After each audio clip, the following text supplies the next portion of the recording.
পুনরুত্থানকালের তৃতীয় সপ্তাহ রবিবার। প্রথম পাঠ শিষ্যচরিত 2 অধ্যায় পদ সংখ্যা 14 এবং 22 থেকে 33। পঞ্চাশোত্তমী পর্বের দিনে পিতর ক্রুশবিদ্ধ খ্রিস্টের পুনরুত্থানের কথা প্রচার করেন। পঞ্চাশোত্তমী পর্বের দিনে পিতর 11 জন প্রেরিত দূতের সঙ্গে সকলের সামনে দাঁড়িয়ে বলে উঠলেন, শোনো ইসরায়েলের মানুষেরা, আমি যা বলছি শুনে রাখো। নাজারেথের যিশু এমন একজন মানুষ ছিলেন যার পরিচয় ঈশ্বর তোমাদের সামনে তুলে ধরেছিলেন নানা অলৌকিক কর্মকীর্তি, অপার্থিব ঘটনা আর ঐশ্ব নিদর্শনের প্রমাণ দিয়ে। তিনি যে যিশুর মধ্য দিয়ে তোমাদের সামনেই এই সব কিছু করে গেছেন তা তোমরা নিজেরাই জানো। ঈশ্বরের সুনির্দিষ্ট পরিকল্পনা ও পূর্বজ্ঞান অনুসারে যখন যিশুকে তোমাদের হাতে তুলে দেওয়া হলো, তখন তোমরা কিনা তাকে একদল ধর্মহীন মানুষের হাত দিয়ে ক্রুশবিদ্ধ করালে, তাকে মেরেই ফেললে। ঈশ্বর কিন্তু তাকে মৃত্যুর সেই প্রসব বেদনার মতো দশা থেকে উদ্ধার করে পুনরুত্থিত করেছেন, কারণ তিনি যে মৃত্যুর বশীভূত হয়ে থাকবেন তা কিছুতেই সম্ভব ছিল না। দাউদ তো তাঁরই সম্বন্ধে বলে গেছেন, আমি অনুক্ষণ দেখতাম প্রভু আমার সামনেই আছেন, আমার ডান পাশেই তিনি, যাতে আমি টলে না যাই। তাই মন আমার পুলকিত, কণ্ঠ আমার উল্লসিত, তাই আমার দেহ সর্বদাই বিশ্রাম পাবে আশার আশ্রয়। আমি তো জানি আমাকে তুমি অধোলোকে ফেলে যাবে না কখনো, তোমার পুণ্যজনকে ক্ষয় প্রাপ্ত হতে দেবে না তুমি। আমাকে দেখিয়েছ তুমি জীবনের পথ, আনন্দে ভরিয়ে তুলবে আমায় তোমার সান্নিধ্যে। শোনো ভাইয়েরা, আমি তোমাদের মুক্ত কণ্ঠে বলতে পারি, সেই কুলপতি দাউদের মৃত্যু হয়েছিল, তাকে সমাধিও দেওয়া হয়েছিল, আর তার সেই সমাধি মন্দির আজও এখানেই রয়েছে। কিন্তু তিনি ছিলেন প্রবক্তা, তিনি জানতেন ঈশ্বর তাঁর কাছে শপথ করেই বলেছেন যে তার বংশেরই একজনকে তিনি তার সিংহাসনে বসাবেন। তিনি তার সেই পুনরুত্থানেরই সম্বন্ধে বলেছিলেন, তাকে অধোলোকের কবলে ফেলে রাখা হয়নি এবং তার দেহ ক্ষয়প্রাপ্ত হয়নি। তাই খ্রিস্টের পুনরুত্থান আগে থেকেই প্রত্যক্ষ করে, হ্যাঁ, এই যিশুকেই ঈশ্বর পুনরুত্থিত করেছেন। আমরা সকলেই তার সাক্ষী। ঈশ্বরের আপন শক্তিতে ঊর্ধ্বলোকে উন্নীত হয়ে তিনি পরম পিতার কাছ থেকে প্রতিশ্রুত পবিত্র আত্মাকে গ্রহণ করেছেন, আর এখন তিনি সেই মহাদান নামিয়ে এনেছেন। তোমরা এই যা দেখছ আর শুনছ সে তো তাই। প্রভুর বাণী, শাম সঙ্গীত ধুয়ো। প্রভু দাও, বলে দাও মহাজীবনের পথ, নিরাপদে রাখো হে ঈশ্বর। আমি যে নিয়েছি ওগো তোমারই শরণ, ভগবানকে বলেছি আমি, তুমিই আমার প্রভু, তুমিই তো সম্পদ আমার। ওগো ভগবান, তুমিই জীবন পাত্র আমার, রয়েছে তোমারই হাতে। ওগো আমার জীবন, আমার মরণ। ধুয়ো। প্রভু দাও, বলে দাও মহাজীবনের পথ। ভগবানের বন্দনা করি আমি, আমার মন্ত্রণা দাতা তিনি। রাত্রিতেও শুনতে পাই বিবেকের বাণী, মনের সামনে আমি ভগবানকে রাখি অনুক্ষণ। আমার ডান পাশেই তিনি, তাই আমি কোনো কিছুতেই টলব না কখনো। ধুয়ো। প্রভু দাও, বলে দাও মহাজীবনের পথ, তাই উৎফুল্ল অন্তর আমার, প্রাণ উল্লসিত, দেহ আমার নিরাপদে করে বিশ্রাম। জানি জানি আমাকে তুমি অধোলোকে ফেলে যাবে না কখনো, তোমার ভক্তকে রসাতলের মধ্যে পড়তেও দেবে না। ধুয়ো। প্রভু দাও, বলে দাও মহাজীবনের পথ। আমার যা কিছু সুখ, আহা তোমাকেই ঘিরে, আমাকে দেখাবে তুমি জীবনের পথ।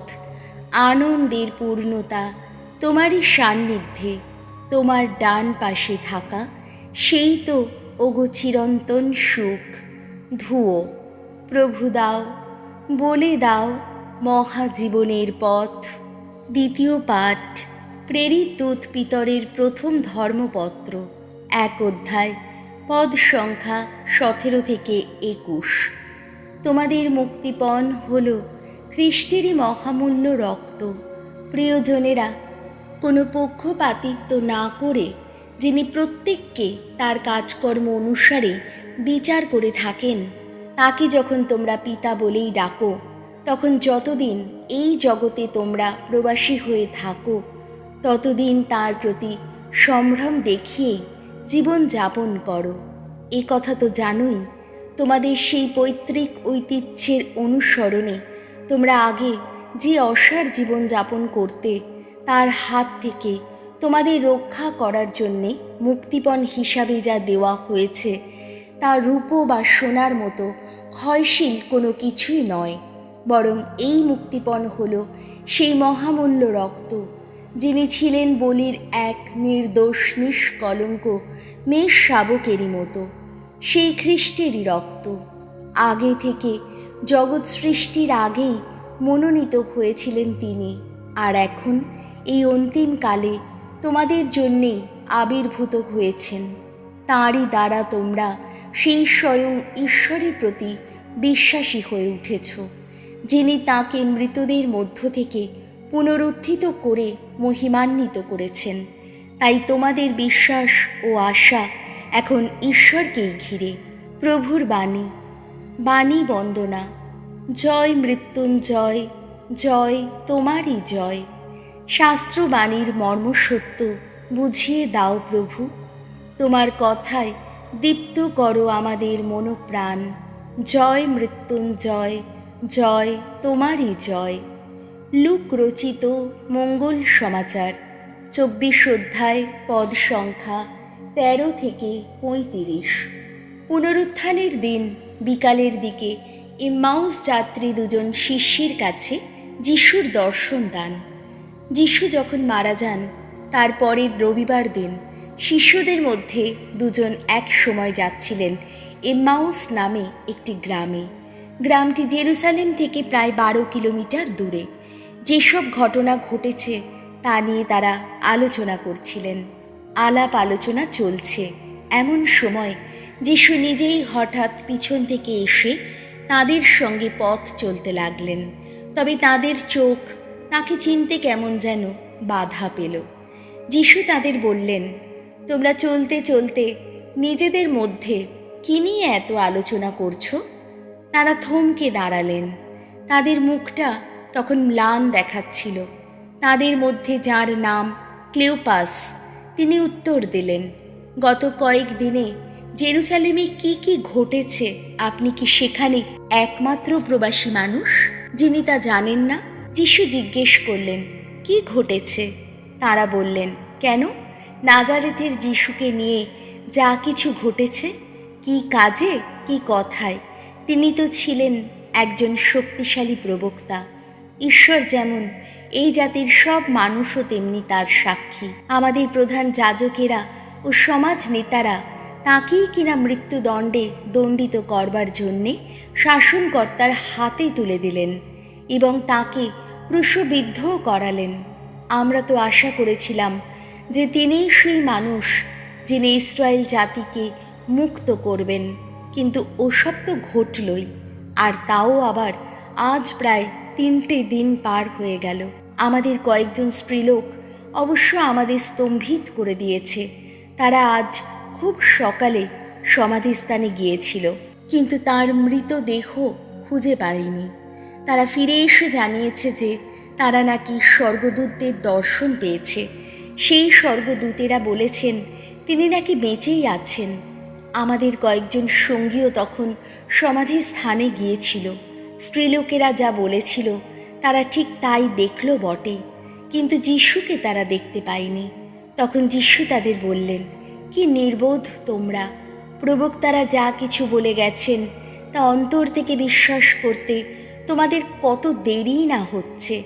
খ্রিস্ট যে এই যন্ত্রণা ভোগ করেই তার আপন মহিমার আসনে অধিষ্ঠিত হবেন তা কি অবধারিত ছিল না? তখন মসি থেকে শুরু করে যত প্রবক্তার কথা উল্লেখ করে তিনি শাস্ত্রে তার সম্বন্ধে যেখানে যা কিছু বলা হয়েছে তার অর্থ তাদের বুঝিয়ে দিতে লাগলেন। তারা যেখানে যাচ্ছিলেন সেই গ্রামের কাছাকাছি এলে যিশু আরও এগিয়ে যাবার ভান করলেন। তারা কিন্তু তাকে বাধা দিলেন, বারবার বলতে লাগলেন, আমাদের সঙ্গেই থাকুন না, সন্ধ্যা হয়ে আসছে, বেলা প্রায় শেষ হয়ে এলো। তাই তিনি তাদের সঙ্গে থাকবার জন্যে ভেতরে গেলেন। তিনি তাদের সঙ্গে খেতে বসেছেন। এমন সময় একখানা রুটি হাতে নিয়ে তিনি ঈশ্বরকে স্তুতি ধন্যবাদ জানালেন। তারপর সেই রুটিখানি ছিঁড়ে টুকরো করে তাদের হাতে দিলেন। তখন তাদের দৃষ্টি যেন খুলে গেল। তারা এতক্ষণে তাকে চিনতে পারলেন, কিন্তু সঙ্গে সঙ্গে তিনি তাদের সামনে থেকে মিলিয়ে গেলেন। তারা পরস্পরকে বললেন, পথে তিনি যখন আমাদের সঙ্গে কথা বলছিলেন ও শাস্ত্রের অর্থ অমন বিশদভাবে বুঝিয়ে দিচ্ছিলেন, তখন আমাদের মনের ভেতরে কি একটা আগুন জ্বলছিল না? তারা সেই মুহূর্তেই পথে পা বাড়ালেন। জেরুসালেমে ফিরে এলেন। তারা সেখানে এসে দেখতে পেলেন 11 জন প্রেরিত দূত ও তাদের সঙ্গীরা একসঙ্গে রয়েছেন। এরা তাদের দুজনকে বললেন, হ্যাঁ, কথাটা সত্য, প্রভু পুনরুত্থিত হয়েছেন। সিমনকে তিনি দেখাও দিয়েছেন। পথে কি কি ঘটেছিল আর কিভাবে সেই রুটি ছেঁড়া দেখেই তারা যিশুকে চিনে ফেলেছিলেন। দুজন শিষ্য তখন এই সব কথা সকলকে শোনাতে লাগলেন। প্রভু যিশুর মঙ্গল সমাচার।